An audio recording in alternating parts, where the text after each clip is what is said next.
বরকত, তোমার বউ তো তোমার লগে ঘর করবো না, তুমি এখন কি করবা? চাচা, ও আমার সাথে সংসার করতে চাইলো বা না চাইলো এতে আমার কিছু যায় আসে না।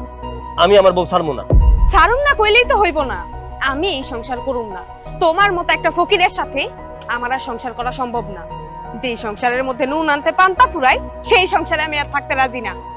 বৌমা, এরকম কইরো না।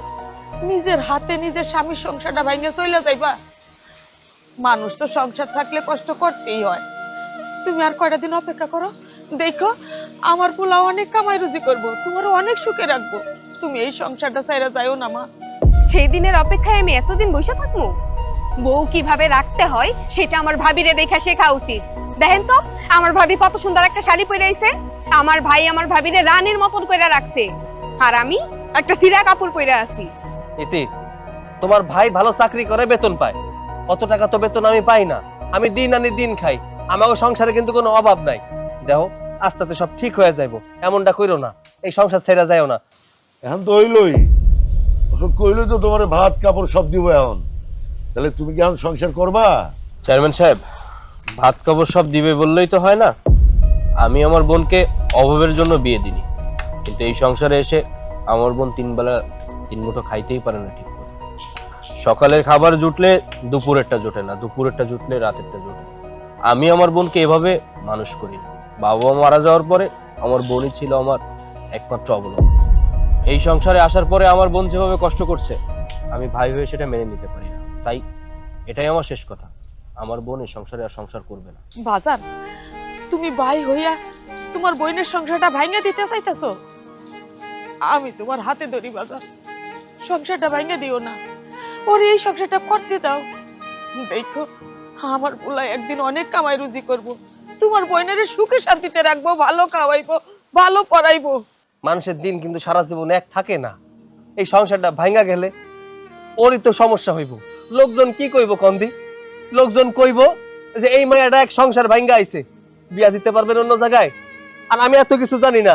চাচা, আপনি কয়ে দেন, আমি ওরে ছাড়বো না।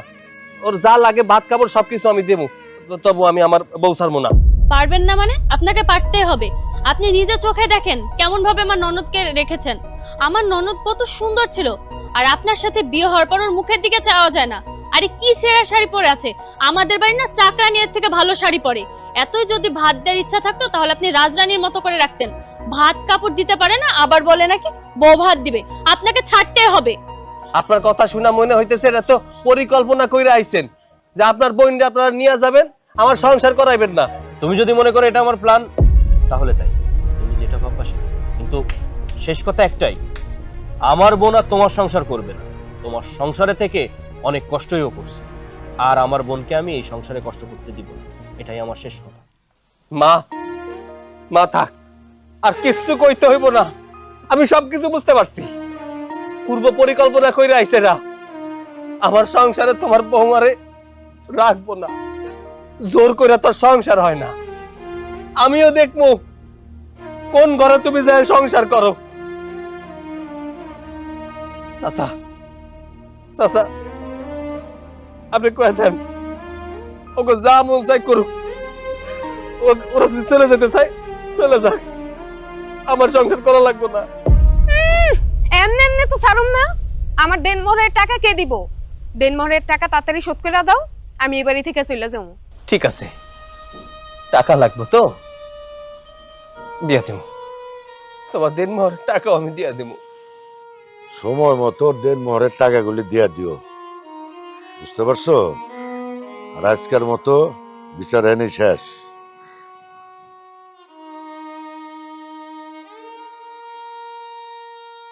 ভালোই করছিস, এতদিন পর তুই একটা সঠিক সিদ্ধান্ত নিলি। ওই বাড়িতে থেকে তুই আর কতদিন কষ্ট করবি? তার চেয়ে তুই আমাদের কাছে চলে এসেছিস, এটাই ভালো। খামাখা ওই বাড়িতে থেকে ওই ফকিন্নির সংসার করার চাইতে আমাদের কাছে থেকে আদর যত্নে থাক। আর আমিও তো চাই আমার বোনটা আমার কাছে থাক। আসলে ভাইয়া, কোনো মেয়ে তো আর নিজের ইচ্ছায় কোনো সংসার ছাইড়া আসে না।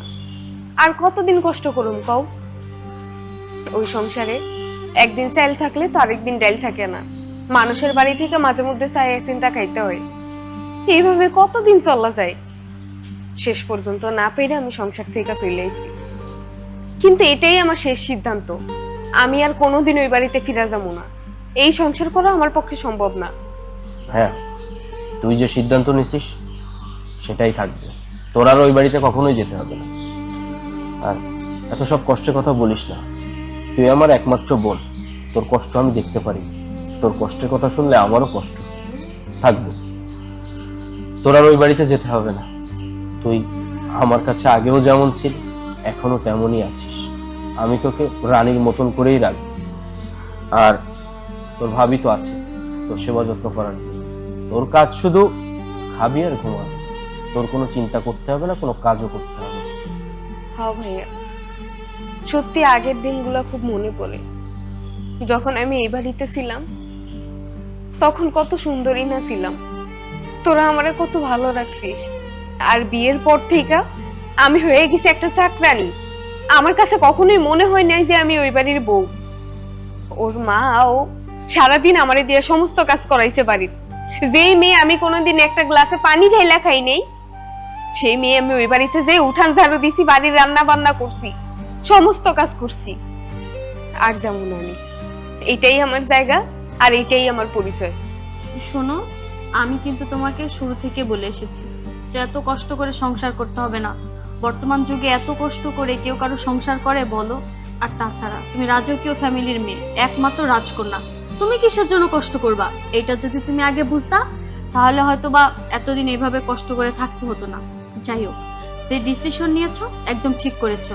আর হ্যাঁ, একটা কথা বলি, আলাদাভাবে যদি সৈকত তোমার সাথে কোনো ধরনের কথা বলতে আসে, তুমি কিন্তু আবার কথা বলো না, এক কথাতেই থাকবে। ওর ভাত একদমই খাবে না, ছোট লোক কোথাকার, যে ঠিক মতো তার বউকে খেতেই দিতে পারে না। আসলে ভাবি, আমি তো চাইছিলাম সংসারটা টিকিয়ে রাখতে, যত কষ্টই হোক না কেন। আমি কি কোনোদিন তোমাদের কাউরে কইছি? কই নেই।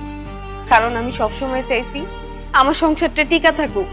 একদিন হয়তো ওর ভালো সময় আসবে, হয়তো একদিন আমারে বুঝতে পারবে। কিন্তু এই আশাটাই আমার ভুল ছিল।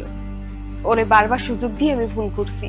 আমার অনেক আগেই ওই সংসার ছাইরা আসা উচিত ছিল, যেটা এখন আমি ভালো করে বুঝতেছি। আরে তুমি একদমই চিন্তা করো না, তুমি এ বাসায় রানীর মতো থাকবে, তোমাকে কোনো ধরনের কাজ করতে হবে না। আমি আছি না, এই ফ্যামিলির কাজ সব আমি করব, তুমি শুধু পায়ে পা রেখে খাবে। আচ্ছা শোনো, এসব কথা বাদ দাও। ও কষ্ট করে আসছে দূর থেকে, আর ওরে যাও রুমে নিয়ে যাও, যে ওরে ফ্রেশ হয়ে কিছু খাইতে দাও। যাও। আচ্ছা ঠিক আছে, চলো।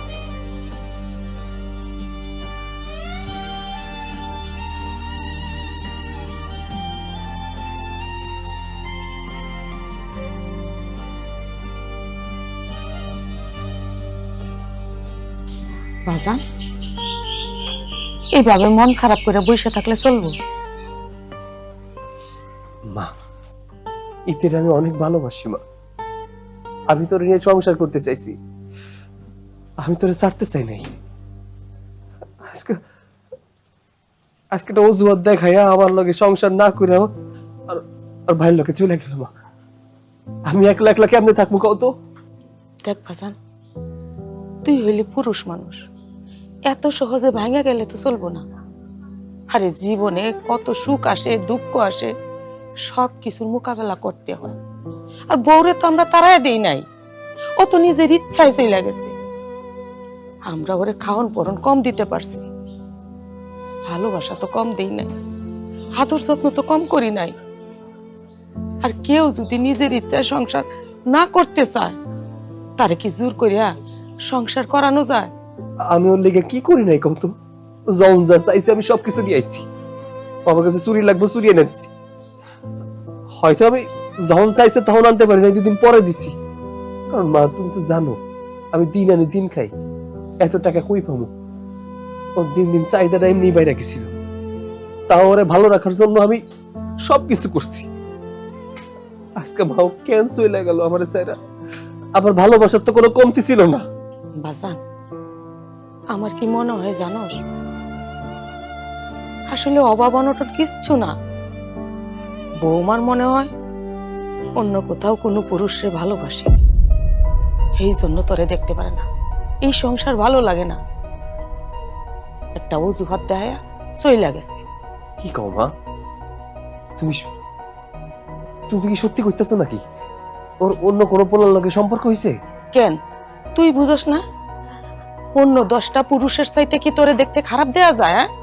আর অভাব অনটনের জন্য কেউ সংসার করে না। যে মাইয়ারা সত্যিকারের সংসার করতে আসে না, এরা সংসারে যুদ্ধ করে, সংসারে কেমনে বড় করা যায় সেই চিন্তা করে। ওটা তো ওই লোকটা অজুহাত, তুই বেশি খাওয়ান পরন দিতে পারিস না, আর কিচ্ছু না বাজা। তুমি তো ঠিক কথা কইছো মা, আমি তো এটা ভাইবা দেখি নাই কোনো সময়। আসলেই তো আমার সংসারে অভাব থাকলেও ভালোবাসার কোনো অভাব ছিল না। তার মানে ওই অন্য কোনো পোলার লগে সম্পর্ক কইরা কি আমার সংসার থেকে চইলা যাওয়ার প্ল্যান করছে? মা মা আমি কি করবো কিছুই বুঝতে পারতাছি না। আমি ওরে ছাড়া থাকতে পারতাছি না মা। চিন্তা করিস না, যা একটু বাইরেতে ঘুরে আয়, দেখবি ভাল লাগবে।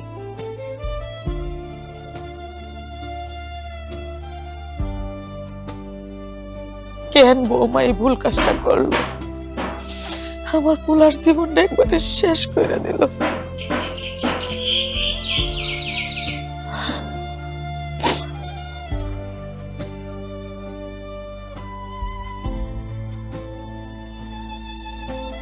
সৈকত ভাই, আসসালামু আলাইকুম ভাই। কেমন আছেন ভাই? সাইফুল, আছি ভাই, আলহামদুলিল্লাহ ভালো আছি। তা ভাই কই যেতেছেন আপনি? এই সামনের দিকে যাইতেছিলাম আর কি। ভাই একটা কথা শুনলাম, আপনার বউ নাকি চলে গেছে, আপনি নাকি তার ডিভোর্স দিয়ে দিছেন। হ, বউটারে ডিভোর্স দিয়ে দিছি। আমি ডিভোর্স দিতে চাই নাই। আমার বউটারে সত্যি আমি অনেক ভালোবাসতাম, কিন্তু একটা কথাই আছে না, ভাগ্যে যদি না থাকে তার নিয়ে আর সংসার করা চায়। আমার কপালটা খারাপ, তাই আমার বউ লাগে আমার সংসারটা হইল না। ভাই ওই যে কথাই আছে না, ভালো মানুষের কপালে ভালো কিছু থাকে না। আপনি তো আপনার বউরে অনেক ভালোবাসতেন, আপনি কিন্তু চাইলে ভাই আপনার বউটার আবার ফিরে আনতে পারেন। জানি না আবার সংসার করা যাইব কিনা, কারণ কাছের টুকরা একবার ভাঙ্গা গেলে সেটা জোড়া দিলেও দাগ থেকে যায়। আমার মনে হয় না আর সংসার করা চাইব। যদি সংসার করা যায় তাহলে করবো, আর যদি না করা যায় তাহলে করবো না। এর জন্য চিন্তা করতেছি যে ওই চেয়ারম্যানের কাছে যাই, চেয়ারম্যানের সাথে কিছু কথা কম। ঠিক আছে ভাই, যান ভাই, আপনি দেখেন আপনার সংসারটা আবার ঠিক করা যায় কিনা। ঠিক আছে ভাই, আমার জন্য দোয়া করো। ঠিক আছে ভাই।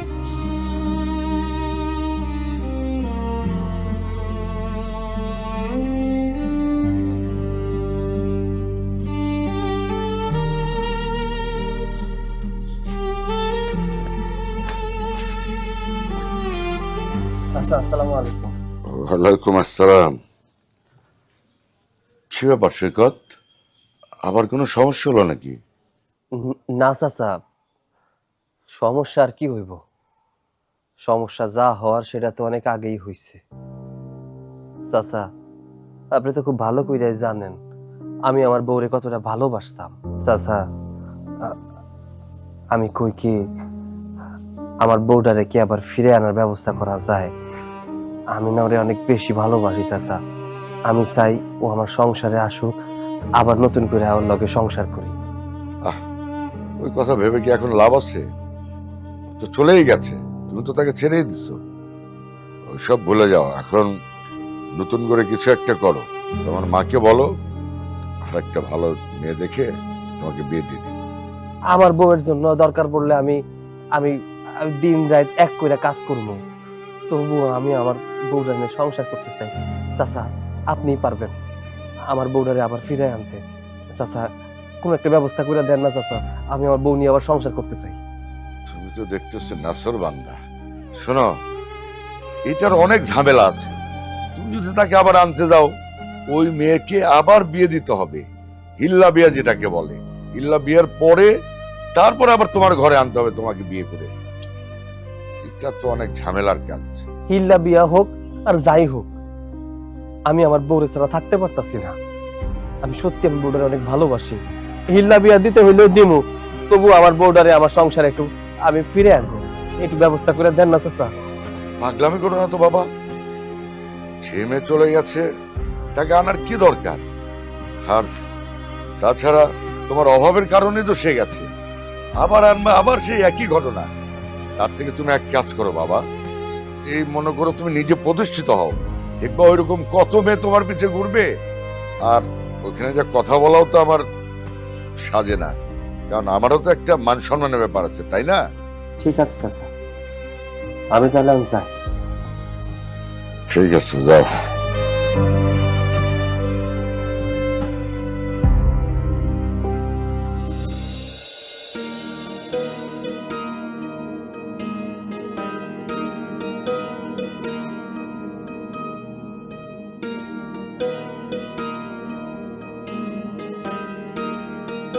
কি রে বাজান, কই গেছিলি? চেয়ারম্যানের কাছে গেছিলাম। চেয়ারম্যানের কাছে গেছিলি? চেয়ারম্যানের কাছে তুই কেন গেছিলি? চেয়ারম্যানের কাছে গেছিলাম আমি ইতিরে আবার আমার সংসারে ফিরে আনবো, এর জন্য। এই, তুই চেয়ারম্যানের কাছে গেছিস, চেয়ারম্যান তোর বউ রাইনে দিব? হ্যাঁ, আরে তুই তো গরিব, বউরে ভরণ পোষণ দিতে পারস না, ঠিক মতো খাওয়াইতে পারস না, পড়াইতে পারস না, এই জন্যই তো বউ চইলা গেছে। আবার কেন গেছিলে বউরে আনার জন্য? ও কি এই বাড়িতে এসে থাকবো? কোনোদিন থাকবো না। মা, মা দেখো, ও যাই হোক না কেন, ও আমার বউ, আমি ওরে ভালোবাসি মা, আমি ওরে ছাড়া থাকতে পারব না, আমার ওরেই লাগবে। বাজান, আমার কথাটা শোন, তুই যদি রাজি থাকস আমি ঘটকের সাথে কথা কই, আরে ইতির চাইতে সুন্দর মাইয়া, ভালো মাইয়া এই বাড়ির বউ কইরা নিয়ে আসবো। ইতিরে তুই ভুইলা যা। মা, আমি কোনো মাইয়ারে কোনোদিন ভালোবাসি নাই, বিয়া দিছো যে মায়ার লগে ওরে আমি ভালোবাসছি, আর অন্য মায়ারে আমি কেমনে ভালোবাসবো? আমি অন্য কোনো মায়ারে ভালোবাসতে পারুম না। আরে তুই কেন বুঝতেছস না? তুই ইতিরে ভালোবাসোস, ইতি তো তোরে ভালোবাসে না। বউ যদি তোরে ভালোবাসতো তাহলে কি তোরে ফালায় রেখে চলে যাইতো? কোনোদিন যাইতো না।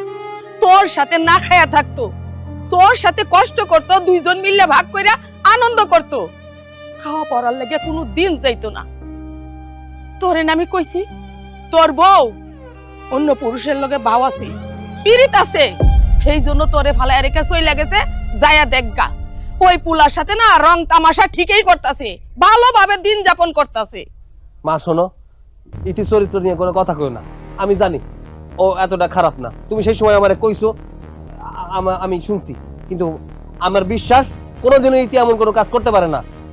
মা, ইতি তো আমারে ভালোবাসতো মা, ও আমারে ভালোবাসে, ওর ভাই ওর ভাবি ওরে পড়ায় পড়ায় নিয়ে গেছে মা, এই গরিবের সংসার করতে দিব না, এর জন্য আমি কই কি মা, আবার তুমি তো যাও, তুমি যাইয়া ওরে নিয়ে আসো।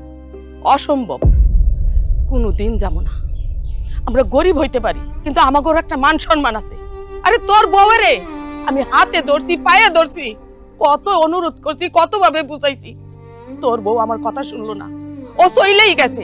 এখন আমি যাবো আবার তোর বউরে আনতে? আমি পারুম না। বাঁচান, আমি কই কি, তুই তীরে ভুলে যা, আমি তোর জন্য একটা মাইয়া দেখি, তোর কষ্ট হইব না। আরে ঘরে বউ আসলে দেখবি সব ঠিক হয়ে গেছে, তোর মনও ভালো হয়ে যাইব। জীবনও না, আমি অন্য কোনো মায়ারে নিয়ে সংসার করব না, যদি সংসার করতে হয় তাহলে আমি ইতিরে নিয়ে করব। এই, তোর কি বুদ্ধি শুদ্ধি সব শেষ হয়ে গেছে? হ্যাঁ, কেন বুঝতেছস না? ওই মাইয়া তোর বাড়িতে আর আসবো না। আমি পড়ছি যত যন্ত্রণা।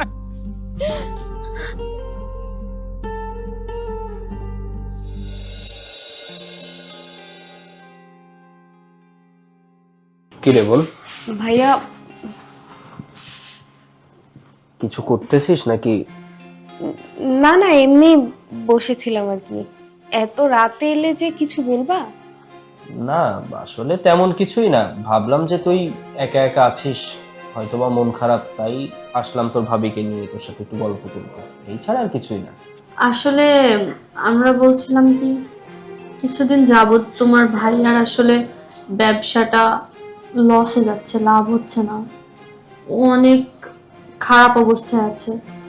তাই বলছি কি, তোমার কাছে তো তোমার দেলমোহরের টাকা আছে, ওইখান থেকে যদি তোমার ভাইয়াকে কিছু দিতে তাহলে আমাদের ব্যবসা অনেক লাভ হতো। ব্যবসার কাজে ভালো কথা, খারাপ না, কিন্তু এইটা তো আমার দিনমোহরের টাকা, দেয়াটা কি ঠিক হবে? না, সেটা জানি যে তোর দিনমোহরের টাকা, তারপরেও তোর ব্যাপার, তুই কি করবি না করবি সেটা তো তুই ভালো জানিস, আমি তোকে কি বলবো।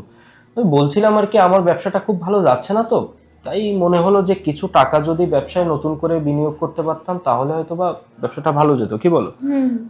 আর বাইরের লোকের কাছ থেকে টাকা নেওয়াটা কেমন দেখায় না, তাই ভাবলাম তোর কাছে যেহেতু টাকাটা আছে, তোর ভাবিও বলছিল, তাই এখন তুই ভেবে দেখ কি করবি।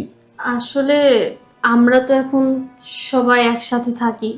তুমি যেহেতু আবার চলে এসেছো আমাদের এখানে, তোমার ওই স্বামীর ঘর ছেড়ে, তোমাকেও তো ভালো জায়গায় বিয়ে দিতে হবে, তোমার সকল দায়িত্ব তো এখন থেকে আমাদেরই। তাই বলছিলাম কি, তুমি তো নিজেদেরই লোক, তোমার টাকাটা নিলে তো আর খারাপ কিছু হবে না। আমরা তো তোমাকে ভালো জায়গায় বিয়ে দিব ওই টাকা দিয়ে, এসব নিয়ে তুমি একদমই টেনশন করো না। আচ্ছা আচ্ছা ঠিক আছে, সমস্যা নেই। ঠিকই তো, তোমাদের কাছে থাকা আর আমার কাছে থাকা তো একই কথা। আমি টাকাটা দিচ্ছি।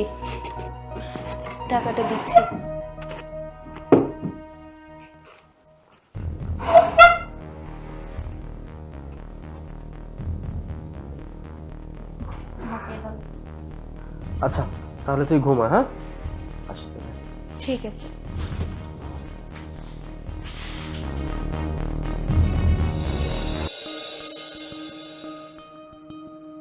কি সমস্যা? এই বাড়িতে কেন আসছো?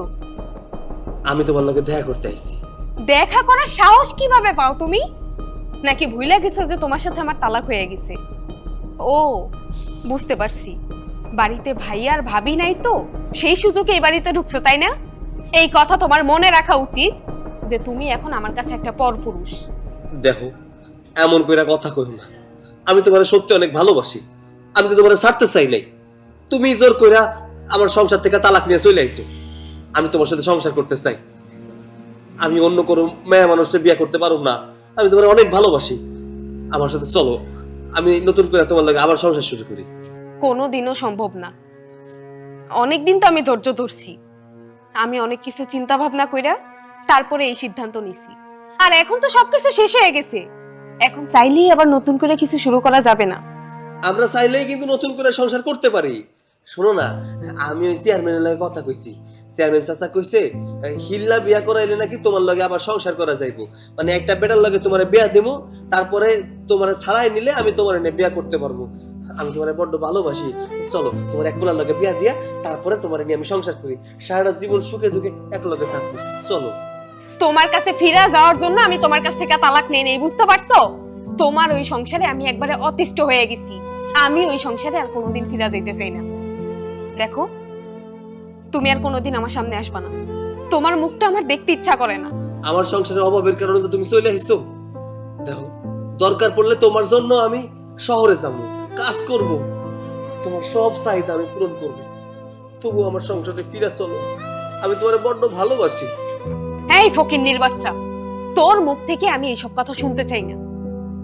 খুব তো দেখছি কি করতে পারোস, কই কিছু তো পারলি না। এক বেলা ঘরে ডাল থাকলে আরেক বেলা চাল থাকে না, এরকম ভাবে কোনো মেয়ে সংসার করতে পারে? আমার মতন মেয়ে হইছে দেখে এতদিন সংসার করে গেছি। আমার জায়গায় যদি অন্য কেউ থাকতো কবে তালাক দিয়ে চলে আসতো। দেখ, আমি তোর সাথে আর বাড়তি কোনো কথা বলতে চাই না, এক্ষুনি এ বাড়ি থেকে চলে যা। আর কোনো দিন তোর এই মুখ নিয়ে তুই আমার সামনে আসবি না। বসে আছো কেন এখনো? চিরদিনের জন্য চলে যেতেছি, আর কোনোদিন আমার মুখটাও তুমি দেখতে পারবে না, কোনোদিন। লজ্জা থাকলে এই কথাটা সবসময় মনে রাখবা।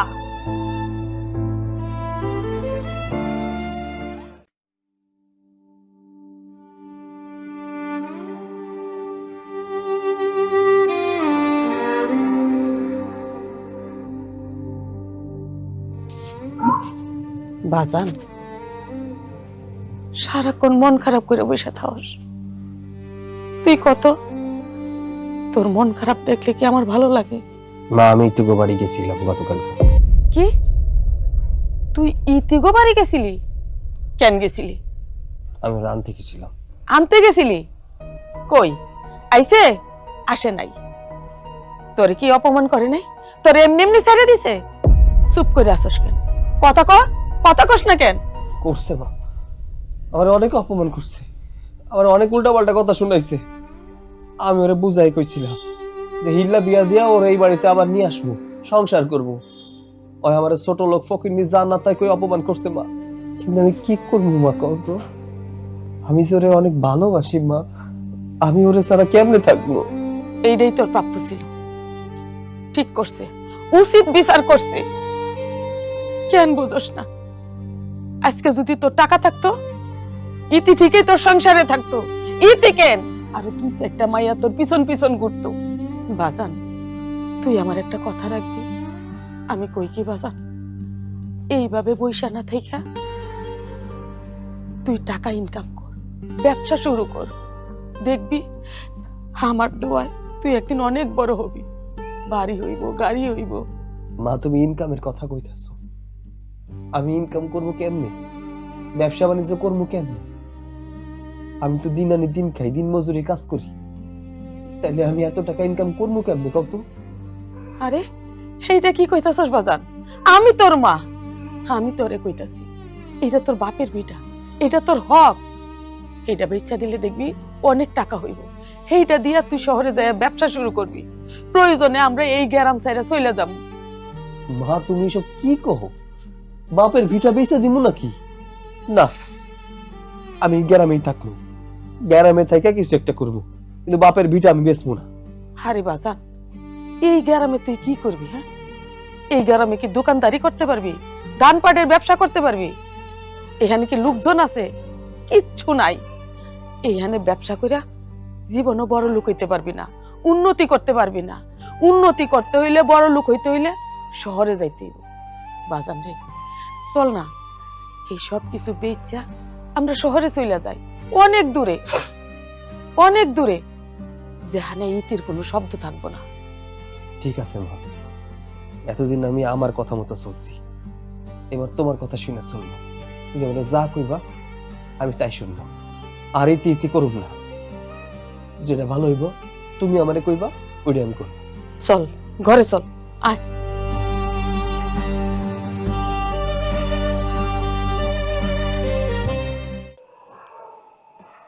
ভাবি, ভাবি, কি ব্যাপার, এত চিল্লাচিল্লি করছো কেন? ভাবি, আমার খুব ক্ষুধা লাগছে। আজকে শরীরটাও তেমন ভালো না, মাথাটা একটু ঘুরতেছে। একটু ভাত দাও না। এই, আমি কি এ বাড়ির কাজের লোক যে আমি তোমাকে খাবার এনে দিব? সি সি, এইসব কি বলতেছো তুমি? তুমি হইলে এবারের বউ, তুমি কেন কাজের লোক হইবা? আমি যদি চাকর নাই হই তাহলে কি তুমি একের পর এক একটা হুকুম করো? আচ্ছা, আমাকে কি তোমার চাকর মনে হয় যে তুমি এইটা বলবা ওইটা বলবা আমি সবকিছু করে দেবা? ভাবি, তুমি আমার সাথে এইভাবে কেন কথা বলতেছো? তুমি তো এমন ছিল না, তুমি তো কখনো আমার সাথে এমন ব্যবহার করো নাই। হঠাৎ কইরা আমি কি কোনো ভুল করছি? কোনো দোষ হইছে আমার? বলো আমারে। স্বামীর বাড়ি থেকে তো কবে এসেছো? এত বসে খেলে হবে? ঘরে তো একটা কাজ কাম করতে পারো, তা তো করো না। ভাবি, বিকাল 4টা বেজে গেছে, সেই সকাল থেকে আমি কিচ্ছু খাই নেই। না খাওয়ার জন্য আজকে আমার শরীরটাও খুব খারাপ হয়ে গেছে। এই জন্য তোমারে বললাম একটু ভাত আইনা দিতে। হ্যাঁ, তত খেয়েছো। ওই যে স্বামীর বাড়িতে খেতে খেতে এসেছো, আসার পর তো ভাইয়ের মাথার উপরে চড়ে বসেছো। খেতে খেতে আমার স্বামীটাকে ধ্বংস করে দিচ্ছে। ভাবি, তুমি কিন্তু আমারে কাটা গায়ে নুনের সিটে দিতেছো। জানো যে আমি শ্বশুর বাড়ি থেকে চলে আইছি। আমি কি কাজ করবো কও? আমি একটা মেয়ে মানুষ, আমার কি সামর্থ্য আছে কাজ করে তোমার করে খাওয়ানোর মতন? আর তাছাড়া এই বাড়িতে যখন তোমরা আমারে নিয়ে আসলা, তখন তো অনেক কথা কইছো যে আমারে রাজরানীর মতন করে রাখবা, বাড়ির কোনো কাজ কাম করা লাগবো না। তোমরাই তো আমার দায়িত্ব নিছিলা, তাইলে আজকে এমন ব্যবহার কেন করতেছো আমার সাথে? শোনো, স্বামীর বাড়ি থেকে এসেছো অনেক দিন হলো, এভাবে আর কতকাল বসে খাবে? আমরা তোমার জন্য একটা পাত্র দেখেছি, তোমার ভাইয়া তোমাকে যেখানে বিয়ে দেবে চুপচাপ সেখানে বিয়ে করে নেবে, আর একটাও কথা বলবে না। ভাবি, আমার জীবন আমার সিদ্ধান্ত, আমার জীবন নিয়ে তোমরা কোনো সিদ্ধান্ত নিতে পারো না। শোনো, তোমার জীবন নিয়ে না কোনো কিছু বলার আমার ইচ্ছা নেই। এই বাড়িতে যদি খেতে হয় না তাহলে সমস্ত কাজ করে তারপর খাবা, আর যদি কাজ না করতে পারো তাহলে খাওয়ার আশা করো না।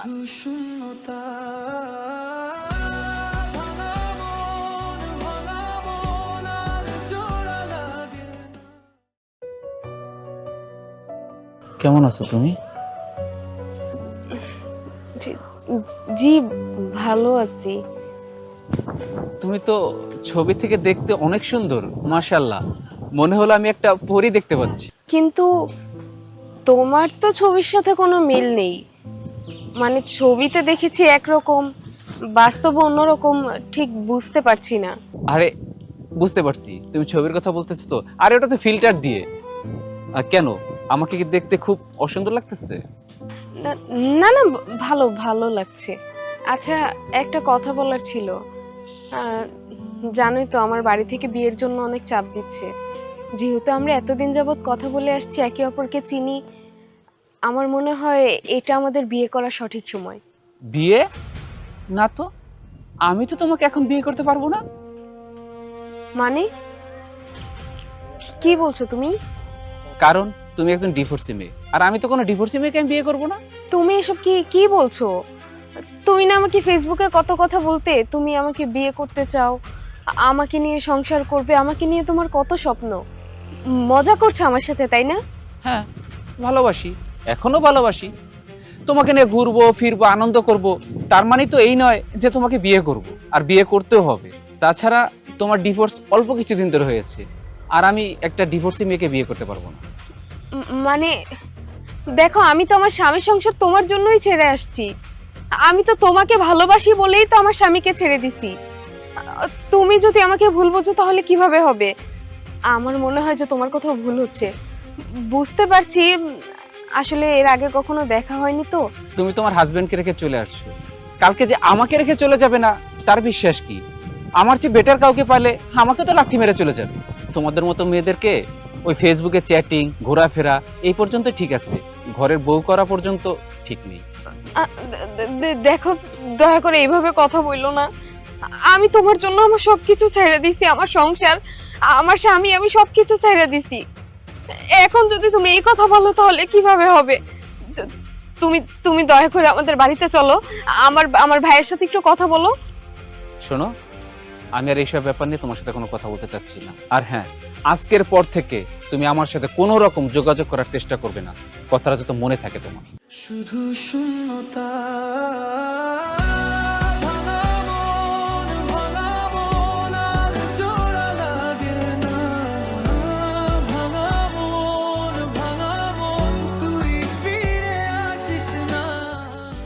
আচ্ছা মা, কিসের জন্য আসছো তুমি?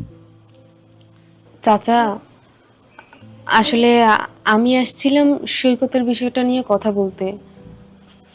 সত্যি বলতে আমি আমার ভুলটা বুঝতে পারছি।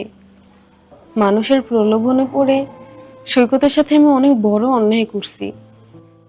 আমি চাই সৈকতের সংসারে আবারও ফিরে যেতে। আমি আবার এক হয়ে যেতে চাই। আগের কথা আমি ভুলে যেতে চাই চাচা।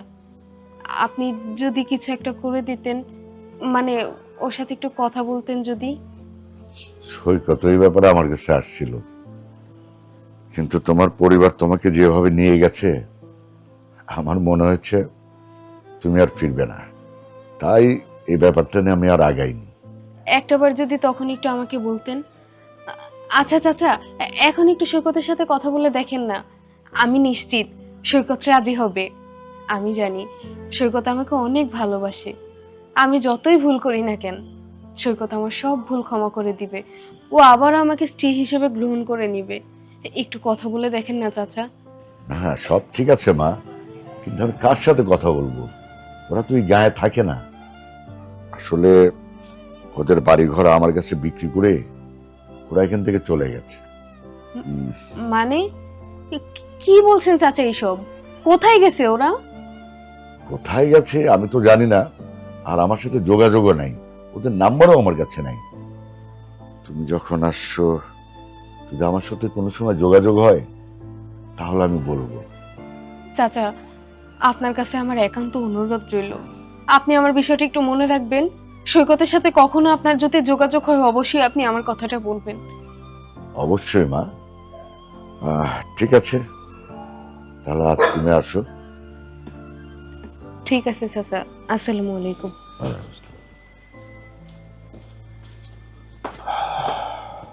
আচ্ছা দেখো যেটা ভালো হয়। কি রে, তুই ব্যাগ ট্যাগ নিয়ে এভাবে কোথাও যাচ্ছিস?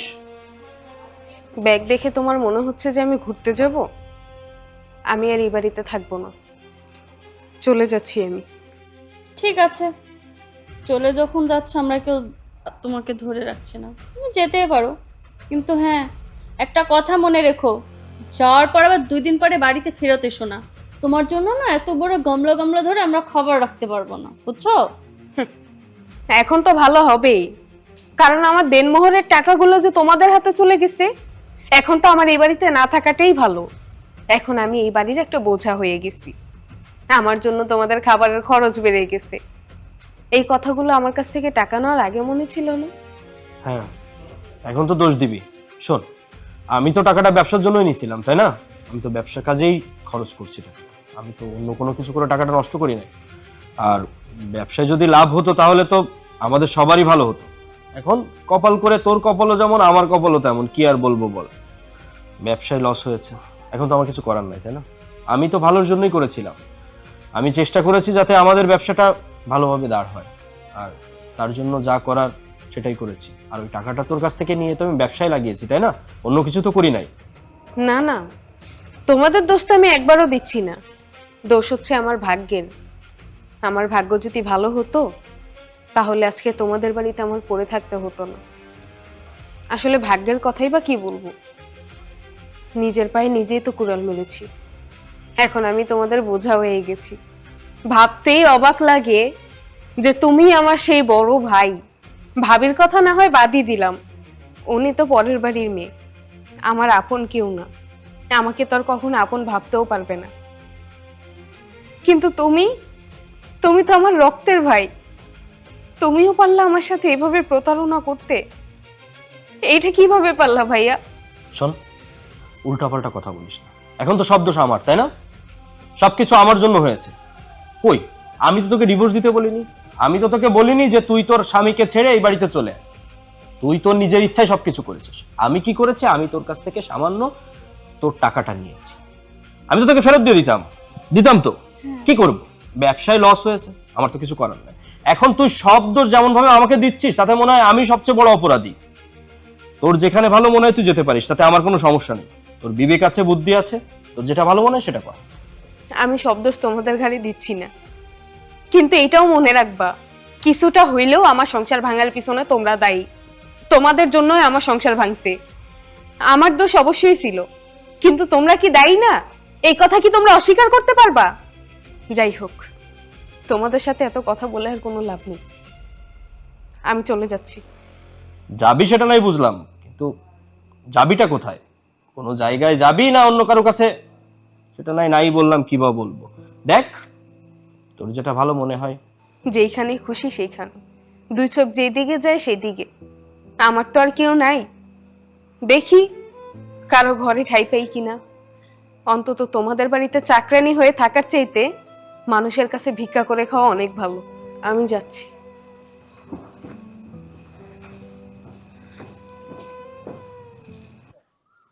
চলো মা। আচ্ছা বাবা, এত তড়িঘড়ি করে তুই আমাকে কোথায় নিয়ে যাইতেছস? তোমার জন্য একটা সারপ্রাইজ আছে, চলো। সারপ্রাইজ? ঠিক আছে, গেলেই দেখতে পাবে, চলো।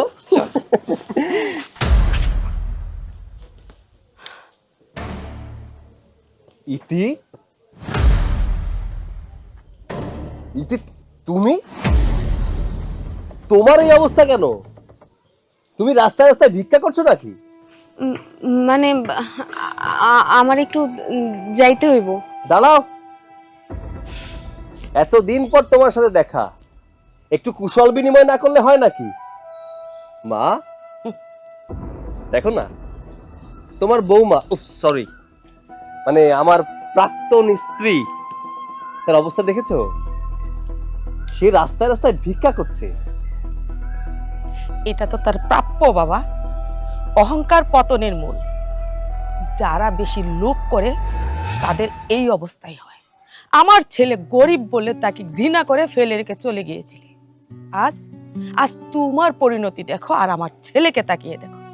আল্লাহ আমার ছেলেকে কেমন রেখেছে আর তোমাকে কেমন রেখেছে। রীতি, তোমার এই অবস্থা কেন একটু খুলে বলো তো। আজকে আমার এই অবস্থার কারণ একমাত্র আমার পাপের ফল। যা পাপ করছি তার শাস্তি আল্লাহ আমারে দিতেছে। আমি তো তোমার সাথে অনেক অন্যায় করছি, টাকার লোভে, একটু ভালো থাকার লোভে তোমারে রেখে অন্য কাউরে ভালোবাসছিলাম। কিন্তু আমি বুঝতে পারলাম যে তুমি আমার জীবনে একমাত্র সঠিক মানুষ। তোমার মতো মানুষ আমি আর কোনোদিন পাবো না। তোমারে রেখে যার সাথে পরকীয়া করছিলাম তার জন্যই আমি তোমার সংসার ছাড়ছি, তার জন্যই আমি তোমার কাছ থেকে তালাক নিছি। কিন্তু দিন শেষে সে আমারে বলল আমার মতো ডিভোর্সি মেয়ে নাকি শুধু টাইম পাসের যোগ্য, আমার মতো ডিভোর্সি মেয়ের সাথে শুধুমাত্র ফুর্তি করা যায়, কোনোদিন ঘরের বউ করা যায় না। তার কাছ থেকে প্রতারিত হইলাম। সে আমার সাথে প্রতারণা করে, বিশ্বাসঘাতকতা করে আমারে সাইরা চলে গেল। তারপরে আর কোনো উপায় না পাইয়া ভাইয়ের বাড়িতে গেলাম। ভাবছিলাম যে দুনিয়াতে আর কোনো জায়গায় ঠাই না পাইলেও হয়তো ভাইয়ের বাসায় ঠাই পাবো, কিন্তু না, আমার ভাবনা একেবারে ভুল। আমার ভাইও আমারে ঠাই দেয়নি। যতদিন আমার সাথে ভালো ব্যবহার করছে ওইটা শুধুমাত্র তোমার আর আমার দেনমোহরের টাকার জন্য। আমার দেনমোহরের টাকাগুলো তারা নিয়ে আমার ওই বাড়ি থেকে বাইর করে দিছে। আমার যে যাওয়ানোর মতন আর কোনো জায়গা ছিল না।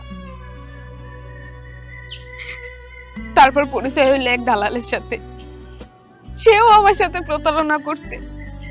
আমারে ভালো কাজ দেওয়ার কথা কইয়া আমার একটা খারাপ জায়গায় লয়ে গেছে, সেখানে নিয়ে আমার এতে অনেক খারাপ কাজ করাইছে। এমনকি আমার দিয়ে অনেক নেশা পর্যন্ত করাইছে জোর কইরা। আমি কিছুই কইতে পারিনি, কারণ আমার তো আর যাওয়ার মতন কোনো জায়গা ছিল না। তারপর আমি সেখান থেকে অনেক কষ্টে আমার জীবনটা লয়ে চলে আইছি পলাইয়া। আসলে কি আর কমু, সবকিছুই আমার পাপের ফল। ওই যে মানুষ কয় না যে কেউ যদি পাপ কইরা থাকে দুনিয়াতে